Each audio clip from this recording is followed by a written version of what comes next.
It's your boy, the knockout artist, and Anybody who starts their video with "It's your boy" is the mongoloid. And you're not a knockout artist. You're a con artist with fixed fights. Furthermore, you are severely deluded about the future of your boxing career.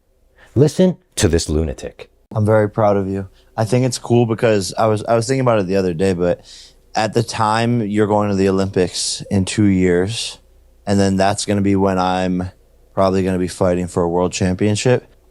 Oh my God. Oh my God, the level of delusion.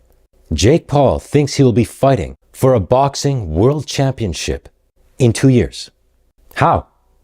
How? He has thus far fought tomato cans and expired MMA fighters. All of his knockouts look fishy.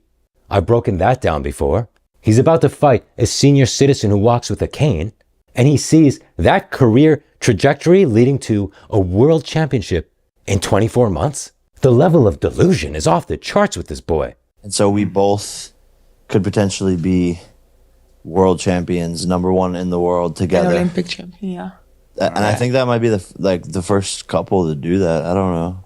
Oh my God. Ugh, I want to vomit. So his girlfriend is a very high level speed skater. He's saying, you're going to be world champ and I'm going to be world champ. And I think we're the only power couple in the world who are both world champions. Ugh. Oh my God. I mean, it's one thing if you already are both world champions and you say that, that's still nauseating, sucking yourself off on camera like that. But you haven't even done it. And the funny thing about it is, and I'm just saying it now, that when I do fight for a world championship, I'm gonna knock the guy out. Like, it's not gonna be like a close fight or anything. I'm gonna starch them. Like, I already know it. I already feel it. I've seen it happening. So, oh God, the amount of cringe. And the funny thing is, I'm gonna knock him out in the first round. Yeah, that's what's gonna happen. I'm gonna starch him. Yeah, I already saw it in my head. The way he talks like a 5-year-old. He talks like a 5-year-old. And then I'm going to become Superman. It's going to be crazy because I'm going to fly into space. It's going to be so crazy. That's how he talks. Listen to this clown. And the funny thing about it is, and I'm just saying it now, that when I do fight for a world championship, I'm going to knock the guy out. Like, it's not going to be like a close fight or anything. I'm going to starch them. Oh my God. I can't believe, I can't even imagine being friends with this guy, being in the room when he says this stuff. Listen to how he says this. The cringe. And the funny thing about it is, and I'm just saying it. The funny thing is about it, I'm just saying, I'm going to knock him out in the first round. Like it already happened. Wow. Wow. But let's get to Jake talking about the Mike Tyson fight specifically. Well, I want to see how hard he hits, Mike. I really want to see, bro. Let's see all the legends, the myths, because you're Iron Mike Tyson, but I have an iron chin. People know that. Like, we do? People know that? You have an iron chin. Who's tested your chin? Who's tested your chin, buddy? Ben Askren? Who tested your chin? How do we all know this? Now, if that wasn't absurd, listen to this. Obviously. There's no nerves in you at all about this. No, not at all. I'm excited. Like, I literally can't wait to look across the ring and see him and give him a fucking death stare. Wow. Oh my God. I'm sure Tyson will be absolutely terrified. He'll be absolutely terrified looking across the ring at a Disney kid, giving him the death stare. Tyson might just jump out of the ring, just chuck his walking cane in the air and dive out of the ring. He's going to be so terrified. I mean, he's faced Evander Holyfield. He's faced 6'5" Lennox Lewis. But forget all that. That's not scary. Being across the cage from the Vine star, that'll put the fear of God into you. Is he wearing panties? What is this? Look at this. Are you kidding me? The degeneracy. He's just sitting here naked. Or maybe a thong? Disgusting and disturbing. And frankly, shocking. He's a monster. He's a monster exposing himself to children. Because those are the people watching him.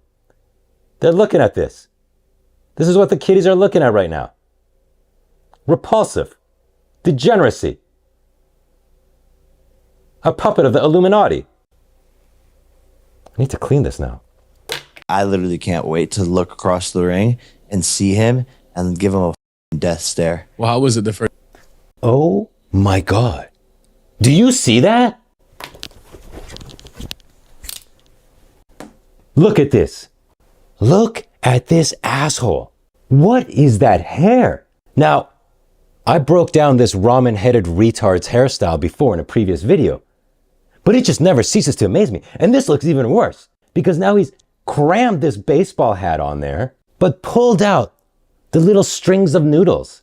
Because you wouldn't want to hide those, right? You got to show those off. What an absolute mouth-breathing mongoloid to think this looks good.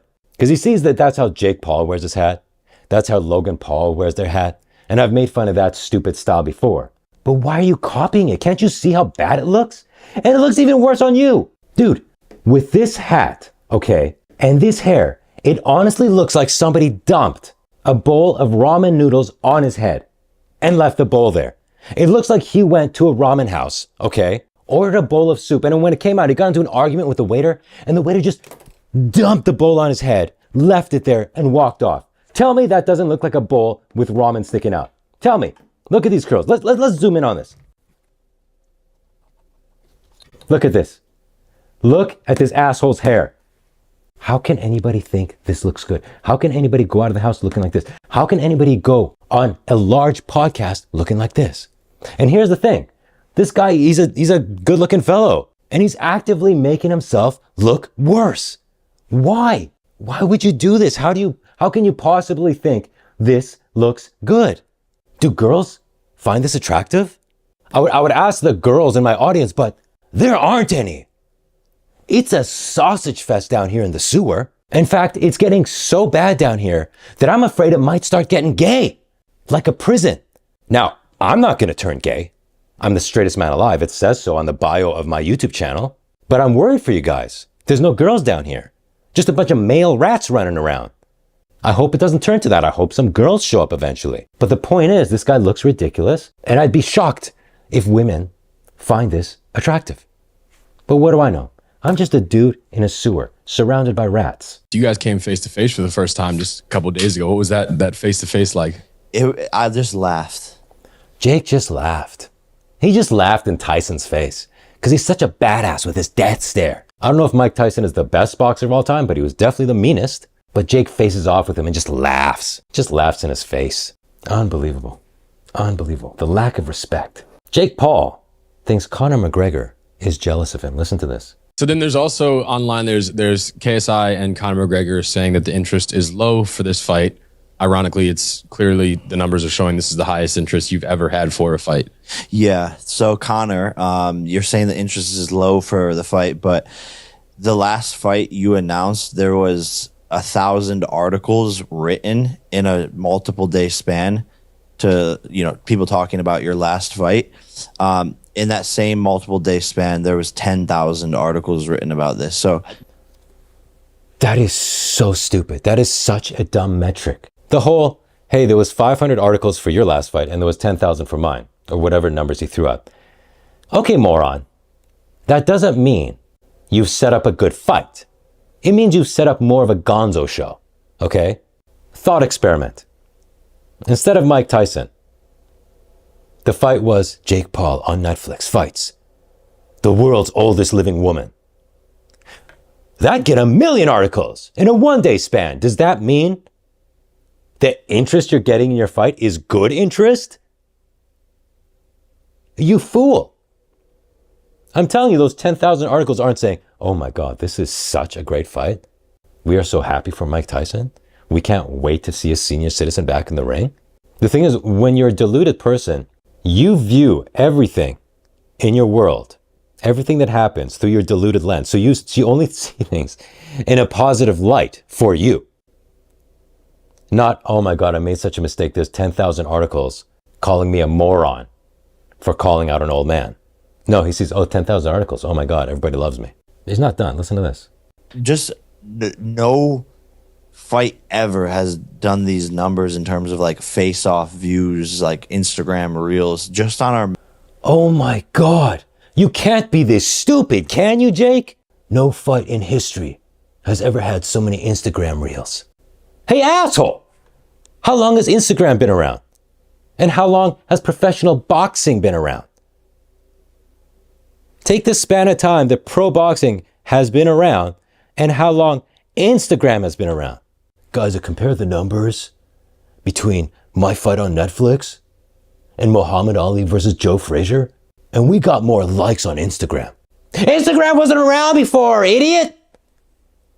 Oh my God. This is what I mean. When you see the world through your deluded lens, everything is seen in a way to boost your ego. Oh my God, Mike Tyson's fights in his prime never had so many likes on Facebook. What? What? You guys think I'm being mean when I call him a mongoloid. Can it be denied anymore? If you're denying his mongolacy, that makes you the mongoloid at this point. Now his girlfriend chimes in again. But they know that it's just like hard to handle for them because they've been like in the spotlight and they're just jealous.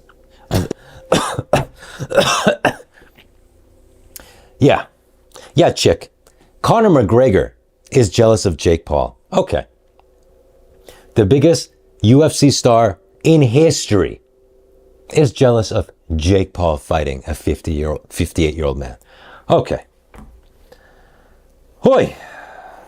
No, I think it's just back to the path of world championship, which will, I think, continue to blow people's minds. Continue to blow people's minds. So, thus far, Jake Paul's boxing career has blown our minds. It's blown my mind how cringy it's been, how he just fights old fighters, how his knockouts all look very fishy, how he's now fighting a senior citizen, but it's not blowing my mind in a positive way. The level of grandiose delusion. I'm telling you, this guy, he just has yes men around him. And the person I blame the most is his therapist. I did an entire episode on this lunatic woman. All right, enough out of him. Let's see what his girlfriend thinks about this fight. Babe, what do you think about me fighting Mike? Do you think I'm going to win? Well, Be honest. no, I think you're gonna win. Did you catch that? Did you catch the Freudian slip? No? Listen to it again. Babe, what do you think about me fighting Mike? Do you think I'm going to win? Well, Be honest. no, I think you're gonna win. Did you notice that? Babe, do you think I'm going to win? No, I think you're going to win. That was a Freudian slip. She didn't even realize she stated it that way. Do you think I'm going to win? No, I think you're going to win. The no was the truth. That little subconscious slip. Listen to it again. Do you think I'm going to win? Well, Be honest. no, I think you're gonna win. No, I think you're going to win. Wow. She doesn't believe in you, Jake. She doesn't believe in you. Just he has that power forever. Well, we got to talk about that because that's been a lot of people have been talking. No, what we got to talk about, doofus, is your hair again. Because this angle is showing even more noodle activity. Look at this. My God. Look at those tight noodles. What an absolute clown. How is this a thing? How is this a thing? How is this the new style amongst young men? It is literally the worst haircut in history. And I don't want any of you saying, oh, how about the mullet? Are you kidding me? People are bringing back the mullet. It looks so good. How many famous people now are rocking a mullet? It looked awesome in the 80s. It looks awesome now. I promise you, nobody will be doing this decades from now. This will not come back. The mullet came back. This will never come back. I promise you. So what Jake is doing is already crazy. Thank you, babe. I love you. No, seriously. Ugh. I love you. The amount of times Jake says, I love you, to her throughout this podcast, and I'm not sure if she even once said it back. It's so gross. Young guys watching my show, don't ever tell a woman that you love her, okay? Not when you're dating, not when you're married, not when she gives birth to your children. They don't like it. It turns them off. Women want what they can't have. So any opportunity you get to tell your significant other that you hate them, take it. It'll only strengthen your bond. Listen to a guy who lives in a sewer. But let's get back to Jake's delusion, huh? I just couldn't believe it. And the fact that it's on Netflix, I think that's going to like really revolutionize the game in boxing, I think. Really? You think you're revolutionizing boxing? You think you're revolutionizing boxing by fighting a 58-year-old man. Wow. I think streaming could potentially be like a very bright future for the sport. And Yeah, I don't think you're making anything brighter for the future of the sport. I think you're putting the final nails in the coffin here. The whole influencer boxing thing, which you and your brother started, and KSI, really, really made boxing look bad. And now this is just the chef's kiss, fighting a 58-year-old Mike Tyson. But this is revolutionizing boxing. I mean, I guess it is, if now it becomes the norm to beat up geriatric people, right? That hasn't been done before. So in a way, he is revolutionizing it. Anyway, Jake Paul's going to motivate you. Listen to this. it's all of it's surreal, and it just goes to show like people could really unlock and accomplish anything they want if they continue to open the doors of opportunity and continue to work hard, you know. Yeah, or if they continue to suck the devil's dong. I covered in my last video Jake Paul's new Illuminati dong going up to his mouth. If you haven't seen that, you gotta go check it out. He's got the all-seeing eye of the Illuminati with a peepee going up to his mouth. The all-seeing dong. That's how you get these opportunities. It's not just from working hard. Sure, some work harder than others, but there's a lot of hardworking people who don't get to this level of fame and fortune and opportunity. There's a handful of people at this level. Yeah, it's him, Logan Paul, and KSI. They're the hardest workers in the world. The rest of us are just lazy-ass losers. Okay. Now, this next part, I really want you to pay attention to, okay? He's discussing how the Mike Tyson fight came together. Trying to find the right fight, the right time frame, the right event. We knew we wanted to target this summer, so we just started making calls. We called Tommy Fury was one of the names, and he said no. So this is an important point. So it was Jake and his team that came up with this idea to do a big fight, do it on Netflix, and then find a fighter. Okay? So they went to Netflix first, and Netflix says, yeah, great, let's do it. And then it was on Jake and his team to find a fighter. And as he said, the first person he went to was Tommy Fury for a rematch, and Tommy Fury said no, because he wanted more money. This is important. Hang on. Then the Mike conversation, I was just like, yo, like we should just go for Mike. How long ago is this? This was probably like 4 or 5 months ago. Okay. All right. So they called a bunch of other fighters. They said no. So then they went for Mike Tyson and were in talks for 4 months or so to get him to agree. This is a key piece of information that Jake proposed this fight. It was Jake's idea to fight Mike Tyson. And this is important because the people who are justifying this fight, Jake Paul's friends like Aiden Ross, their justification for this fight to defend Jake Paul against the naysayers is saying, if you're offered the Mike Tyson fight, you wouldn't turn it down. So how can you judge Jake for turning it down? Listen, this is from the previous Jake Paul podcast. Yeah, I want to say that, bro. Like, anyone talking shit about you fighting Mike, because anybody, and I mean anybody, is saying yes to that. Yeah. Any person is going to say yes. Bro, the first sporting event on Netflix, that's history. Crazy? You're making M's, and you're fighting the greatest boxer of all time. It's so easy to do, though, right? It's so easy from the outside. Okay, this idiot just loves hearing himself talk. He's going to go on for an hour here. But the point is, everybody on here is backing Jake up, defending him, saying, hey, you wouldn't turn it down. If Mike Tyson called you up and said, would you like to fight me for this amount of money? You would do it. But that's not the case. This wasn't Mike Tyson offering you the fight and you going, oh, I can't pass up this opportunity. It's the complete opposite. It's Jake Paul coming up with the idea, I want to fight this 58-year-old man.